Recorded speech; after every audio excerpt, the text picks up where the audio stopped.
नमस्कार. सजग मराठी या न्यूज चॅनलमध्ये आपलं स्वागत आहे. आज माझ्यामुळे सगळे शांत आहेत. मग मी त्यांना अशांतपूर त्यांना सांगू, चला उतरा रस्त्यावर. ही भूमिका घ्यायची का? मी आम्हाला सुद्धा आक्रमक होते येते ना आक्रमक करायला, पण ही वेळ आहे का? किती वर्ष म्हणजे किती वर्ष आपण त्यांना लोकांना त्याचं यूज करायचं? मला सांगा, हे जे मोठे 30% जे श्रीमंत वर्ग आहेत समाजातले, मराठा समाजात, ते येतात का रस्त्यावर? कोण नाही. हे 70%च गरीब माणूस येतो. ह्याच्या पुढे नाही चालणार आणि चालून देणार नाही. आम्ही कोणच चालून देणार नाही. म्हणून पर्याय काय ती द्यायला पाहिजे. आणि मी आपल्याला सांगतो, मी म्हटलं होतं त्यावेळी,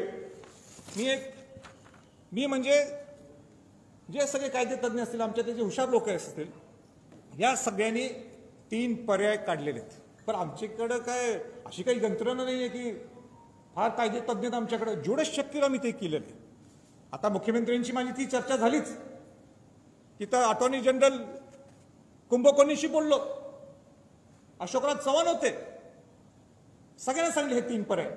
देवेंद्रजींना सकाळी बोललो पर्याय, त्यांना सुद्धा सांगले 3 पर्याय. आता कोण नाही म्हणतात मी बघतो. आणि त्यांनी मान्य केले. ते बंधूंना तुम्हाला मुद्दाम सांगायचं, मी मगाशी प्रेसला सांगितले, सगळ्यांनी ते पर्याय मान्य केले. सत्तेतल्या लोकांनी सुद्धा आणि जे विरोधी पक्षातले सुद्धा. बघा, मार्क माय वर्ड्स, जे मी सांगितलेत पर्याय ते त्यांनी मान्य केले आणि त्याच्यानंतर काही बदलले तर जबाबदार तेच असतील. तर मी पर्याय वाचून दाखवतो. तसं मी ऑफेंडच बोलतो, पण शक्यतो वाचून दाखवतो. त्यांनी जस्टिस भोसलेंची समिती स्थापन केलेली आहे. 31 तारीख डेडलाईन त्यांनी दिलेली आहे. कारण का 4 तारखेला जर त्यांना रिव्ह्यू पिटिशन फाईल करायचं असेल तर 4 तारीख आहे. पण कोविडच्यामुळं ती तारीख पुढे गेलेली आहे. म्हणून मी त्यांना सांगितलं की गडबड करू नका. जे काही तुमचा रिपोर्ट आहे तर फुल प्रूफ. उद्या परत म्हणाल नको की हे राहिलं ते राहिलं. नेहमी मी सूचना देतोय, नेहमी सारखी कारणं त्यांना सांगतो, बाबा हे दुरुस्त करा. पण नाही ऐकलं. त्यावेळी आता मला कोणाची चुका काढायची नाही. आपला पर्याय काय त्याच्यावर आपण लक्ष केंद्रित करायचं. तर पहिला पर्याय हा म्हणजे तुम्ही रिव्ह्यू पिटिशन फाईल करायला पाहिजे. ती रिव्ह्यू पिटिशन फाईल करताना मी सांगितलं ती उगाच लोकांना दाखवण्यासाठी नको, फॉर्मॅलिटी म्हणून. फुल प्रूफ आम्हाला पाहिलं.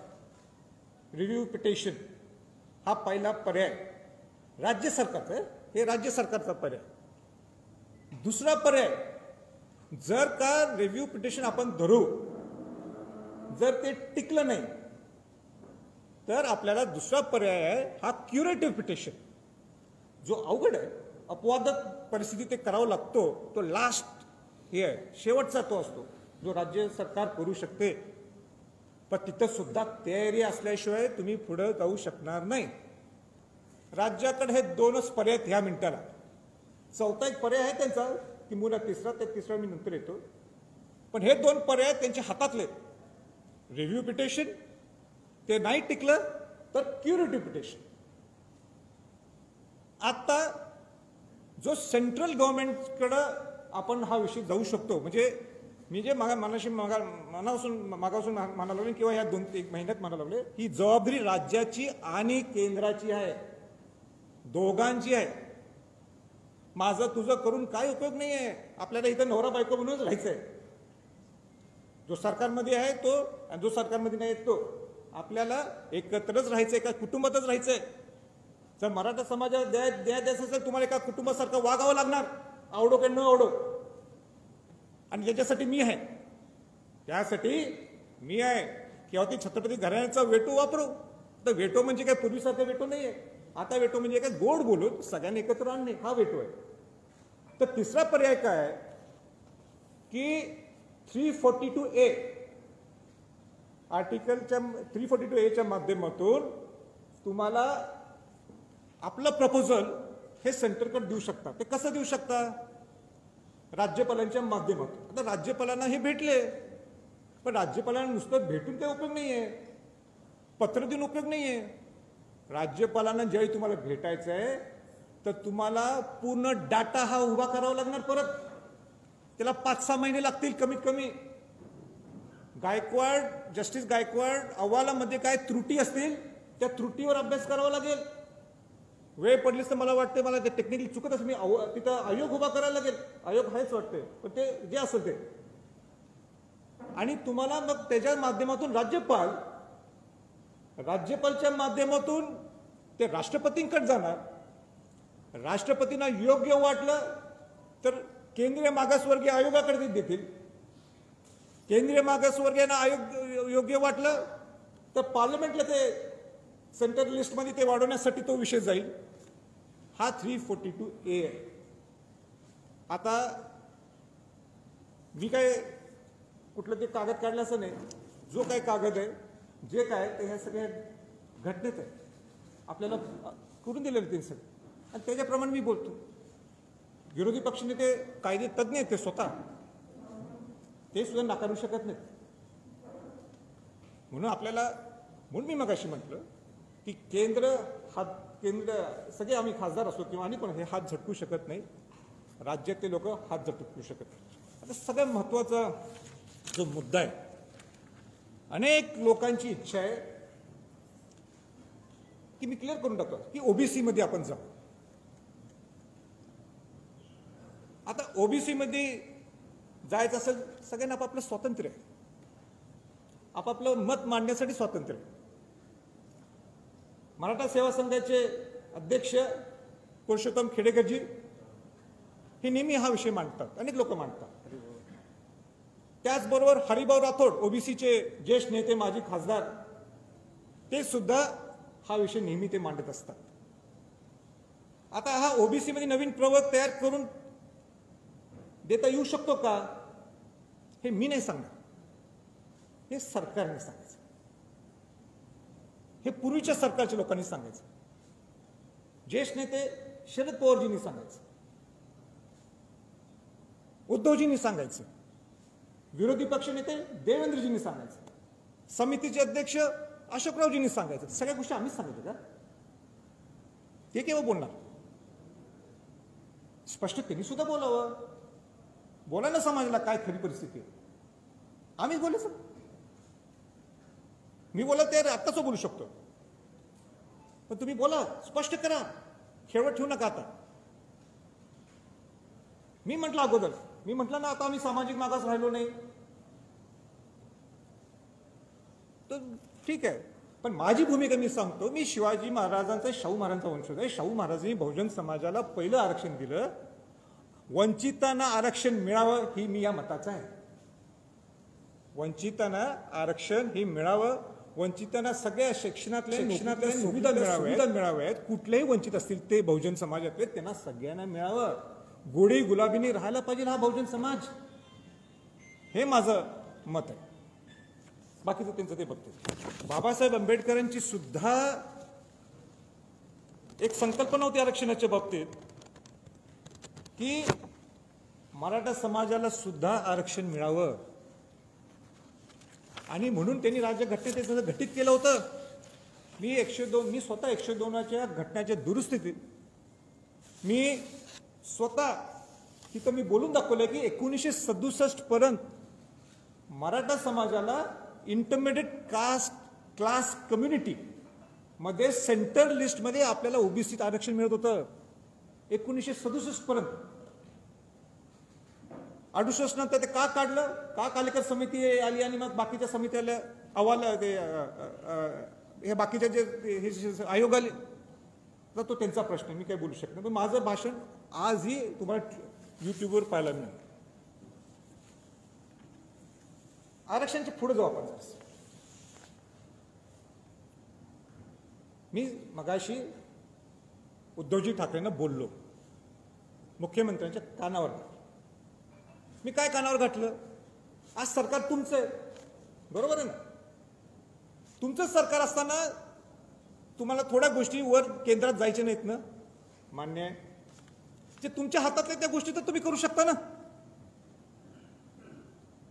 तर पहिली गोष्ट ही आहे, 5 गोष्टी मी काढल्या, अशी नाही तर उगाच 15ची लिस्ट मी काढली नाही, भरपूर आहेत आपल्या मागण्या. आपण 5 जणांची लिस्ट काढलेली आहे. कुठली लिस्ट काढली आहे? पहिलं, नंबर 1, की ज्या 2185 आपण म्हणतो किंवा जास्त सुद्धा असतील, पण सर्वोच्च न्यायालय काय म्हणते, 9 सप्टेंबर 2020च्या अगोदर ज्यांच्या ज्यांच्या नियुक्त्या झाल्यात त्यांना रुजू करून घ्या. का थांबलाय? जस्टिस भोसलेंचा अहवाल ह्याचा त्याचा काय संबंध आहे? डायरेक्ट सर्वोच्च न्यायालयाने डायरेक्ट सूचना केल्यात, इन्स्ट्रक्शन्स दिलेत. Why wait? का थांबायचं? आपण देऊन टाका ना तुम्ही.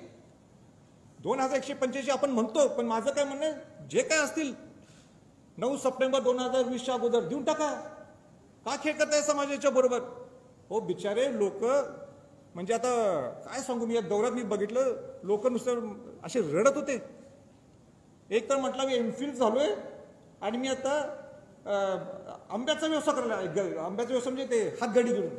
कशाला डॉक्टरेट करायची? संपतील ना, आयुष्य संपायला लागले त्या लोकांचं. न्याय द्या या गरीब मराठ्यांच्यावर.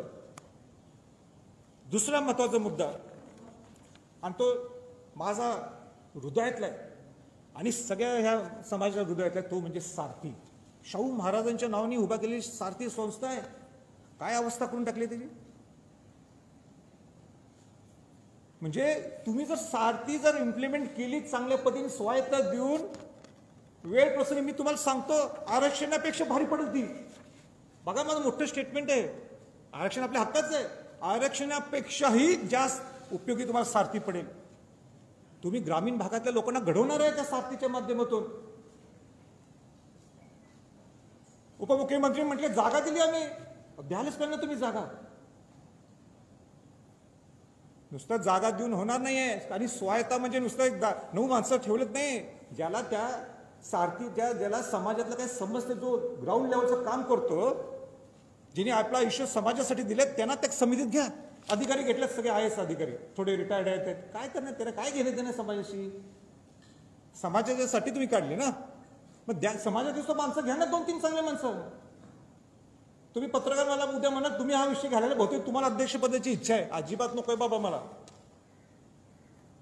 चांगले लोक घ्या. हा माझा आहे. सारथीसाठी कमीत कमी 1000 कोटी रुपये तुम्ही द्यायला पाहिजे. 1000 कोटी बनणार आता कोविडच्या माध्यमातून. कुठं आणायचे पैसे? मान्य आहे, पण तुम्ही सँक्शन करा ना. आम्ही प्लॅन करतो 1000 कोटीत आम्ही स्टेज 1, 2, 3, 4 या वर्षात करू. 2 वर्षात 1000 कोटी द्या. मग पुढच्या 3ऱ्या वर्षी परत 1000 कोटी द्या. त्याचा आम्ही चांगला प्लॅन करू, मास्टर प्लॅन करू ना.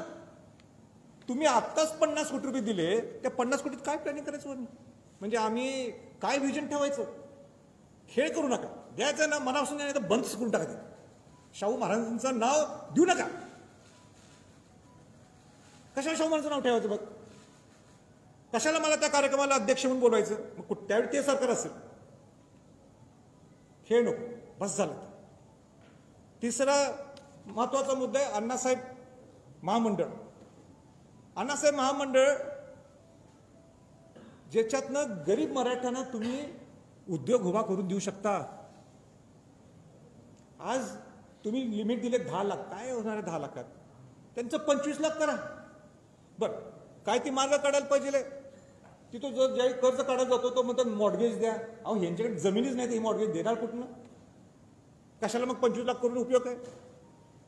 ह्याच्यासाठी समिती उभा करा. काय त्याचा अभ्यास व्हायला पाहिजे. म्हणजे किती बोलायचं मी थकलोय. म्हणून अण्णासाहेब पाटील महामंडळाचं सुद्धा परत त्याची उभारणी व्हायला पाहिजे, हे मी सुद्धा मुख्यमंत्र्यांच्या कानावर घातलेलं आहे. तिसरा, वसतिगृह तुमच्या हातातले. दर जिल्ह्यात वसतिगृह उभा करा ना. तुम्हाला या आरक्षणाच्या ह्याच्यासाठी 6 महिने लागतील, वर्ष लागेल, 1.5 वर्ष लागेल, माहित नाही. काय माहित नाही आपल्याला. 6 महिन्यानंतर म्हणणार लोक विसरले. पण हे तर तुमच्या हातात, हे द्या ना तुम्ही वसतिगृह. दर जिल्ह्यात एक वसतिगृह द्या. एक उदाहरण सांगायचं म्हणजे सोलापूरला वसतिगृह तुम्ही अलॉट केलंय. इथं आले सोलापूरचे समन्वयक माऊली पवार, विचारा कुठे आहे का? इथं आले, हात वर करा पुन्हा. हा त्यांना विचारा. अलॉट केले पण इश्यूज नाही केलं. हे काय चाललंय? एक मराठा समाजासाठी एक वेगळी समिती स्थापन करा ना. आमच्यासारखे लोक घ्या त्याच्यात, आम्ही सहकार्य करू तुम्हाला. आणि सगळ्यात महत्वाचं त्या 4 मधला 5वा मुद्दा तो म्हणजे मला सांगा, एक 30% आमच्या श्रीमंत लोक सोडून द्या, 70% गरीब मराठा समाज आहे का नाही? त्या बिचारांची चूक काय? त्या बहुजन समाजातल्या लोकांना इतर तुम्ही सवलती देता, ओबीसी समाज लोकांना सवलती देता का नाही? सवलती का? ते गरीब आहेत, ते वंचित आहेत, त्यांना द्यायला पाहिजे आपण. मी त्याच्या फॉर आहे, मी शाहूंचा वंश द्यायलाच लागणार, मी त्यांच्यावर अन्याय होऊन देणार नाही. पण मराठा समाज सुद्धा या बहुजनाचा एक घटक आहे. ज्या ओबीसी प्रमाणे ज्या ओबीसीच्या लोकांना सवलती मिळतात त्या मराठा समाजातल्या लोकांना सुद्धा शिक्षणाच्या सवलती द्या ना तुम्ही. किती सोप्या त्या गोष्टी, काय अवघड आहे? 4-5 गोष्टी सांगितल्या, 15-20 सांगितल्या नाहीत मी. म्हणून मी आज स्पष्ट सांगायचंय मुख्यमंत्री महोदयांना, 6 जून हा राज्याभिषेक सोहळा आहे. काय असतं राज्याभिषेक सोहळ्याला? काय झालं? शिवाजी महाराज हे छत्रपती झाले. शिवाजी महाराज काय झाले? छत्रपती झाले. शिवाजी महाराजांचा राज्याभिषेक 6 जूनला झाला. शिवाजी महाराजांनी शपथ घेतली, माझं स्वराज्य हे सुराज्य व्हावं. आणि म्हणून मी आज या प्रेस कॉन्फरन्सच्या माध्यमातून सांगतो, जर 6 जून पर्यंत ह्याच्यावर जर काय निकाल लागला नाही या 5 गोष्टीवर, आमची आंदोलनाची भूमिका त्या रायगडवरच होणार.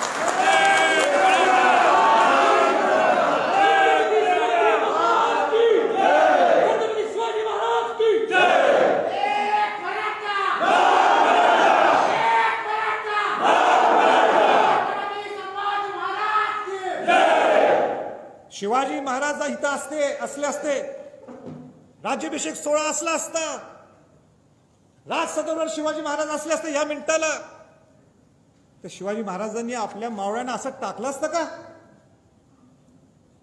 म्हणून या 7 जूनच्या अगोदर जर तुम्ही आम्हाला बोलवलं नाही आणि तुम्हाला कॉन्क्रीट पद्धतीने तुम्ही आम्हाला सांगितलं ना आम्हाला हे करायचंय, तर मी सुद्धा सांगतो आम्ही कोविड नंतर बघणार नाही. मी स्वतः 5 मेला मी मोठा 5 जूनला नाही 5 मेला त्यावेळी हा निकाल लागला, मी सगळ्यांना शांत ठेवलं. नाही तर महाराष्ट्र पेटला असता परत.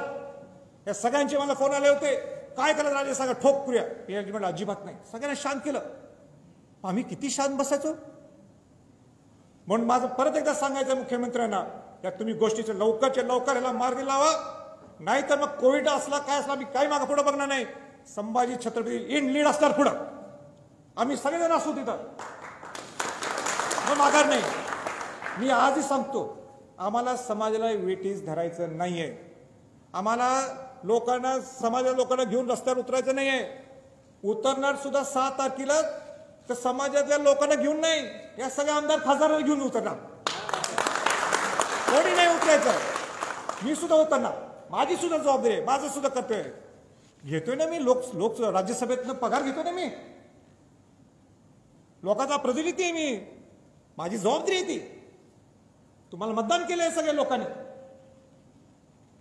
आणि म्हणून आता लोकांची जबाबदारी नाहीये, या सगळ्या खासदार आमदार सगळ्या मंत्र्यांची जबाबदारी आहे. आणि ते सगळे ओबीसीतले असतील, एससी असतील, एसटी असतील, मराठा असतील, सगळे खासदार आणि आमदार. मला वाटतं 543 काहीतरी आहे आकडा, मला नाही करेक्ट माहित नाही. सगळे राज्यसभा, लोकसभा, विधानसभा, विधान परिषद सगळेजण तुम्ही या. मी सगळ्या खासदार आमदारांना मनापासून स्वागत करेन, मनापासून त्यांचा आदर करेन, पण मनापासून यायला पाहिजे. पत्र देऊन नुसतं चालणार नाही. दुसरी माझी मागणी आहे की 2 दिवसाचं कमीत कमी इथं अधिवेशन व्हायला पाहिजे, मराठा समाजावर चर्चा व्हायला पाहिजे. आणि अधिवेशन कशासाठी? हा चुकला की तो चुकला नाही, समाजासाठी तुम्ही काय करणार ह्याच्यासाठी अधिवेशन.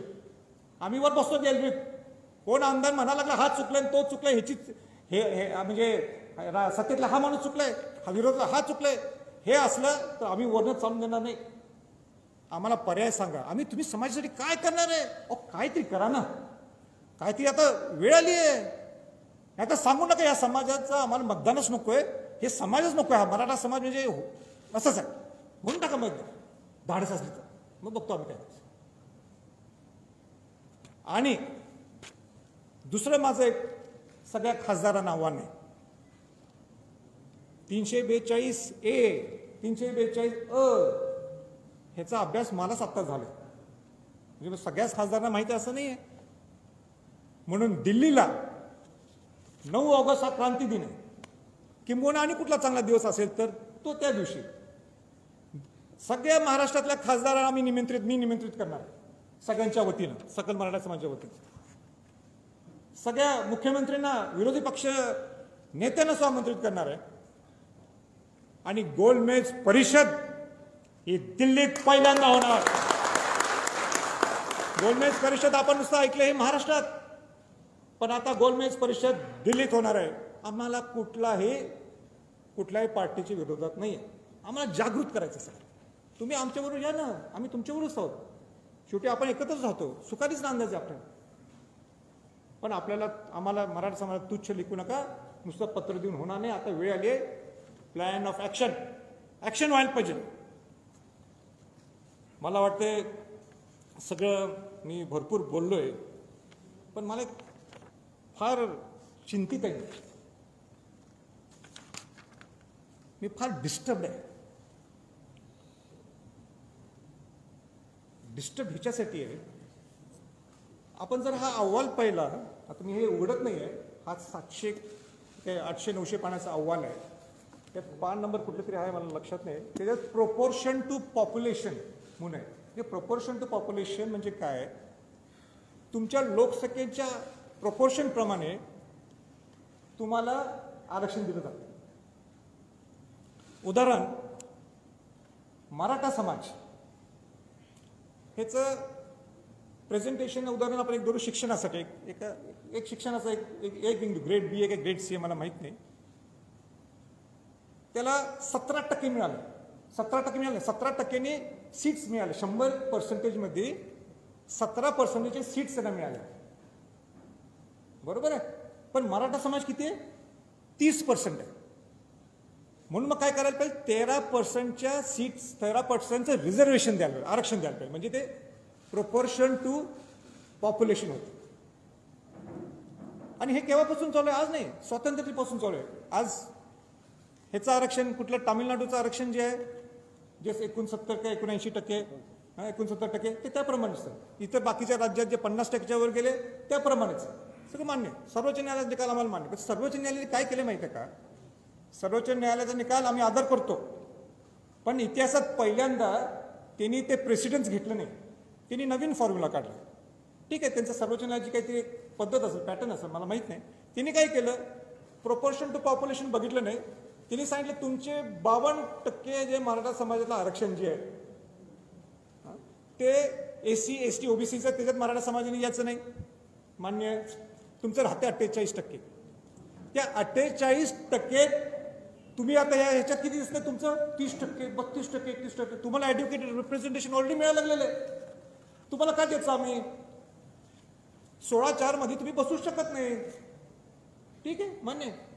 पण मला भीती काय आहे, मी बहुजनाचं नेतृत्व करतो, बहुजन समाजात शाहू महाराजांनी जे बहुजनाला एक चालना दिली त्या बहुजनांचं मी पद्धतीने चालतो.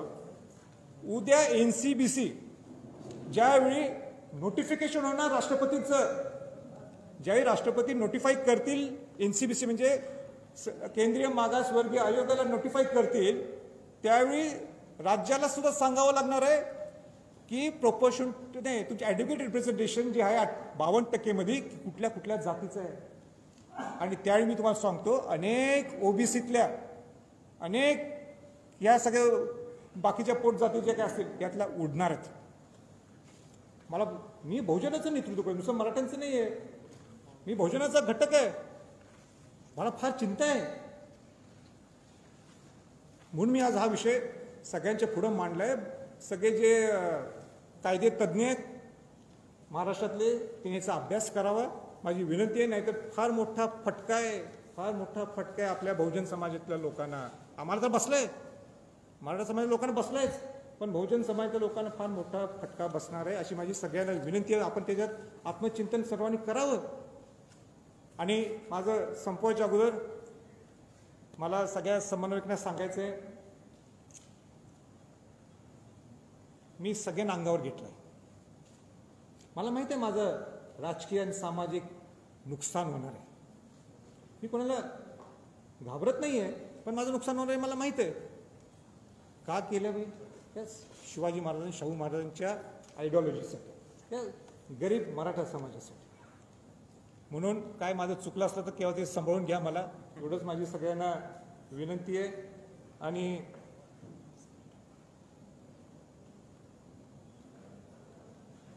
आणि हा माझा दौरा मी विसरलो मागाशी मुद्दा.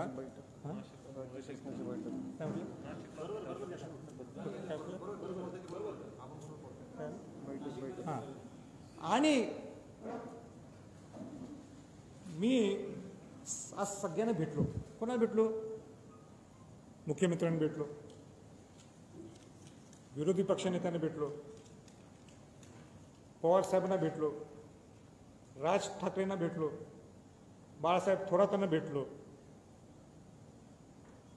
आपले अशोकराव चव्हाणांना भेटलो, उद्या प्रकाश आंबेडकरांना भेटणार आहे. हे कशासाठी? कोणासाठी? माझी त्यांना हात जोडून विनंती आहे, त्या समाजाला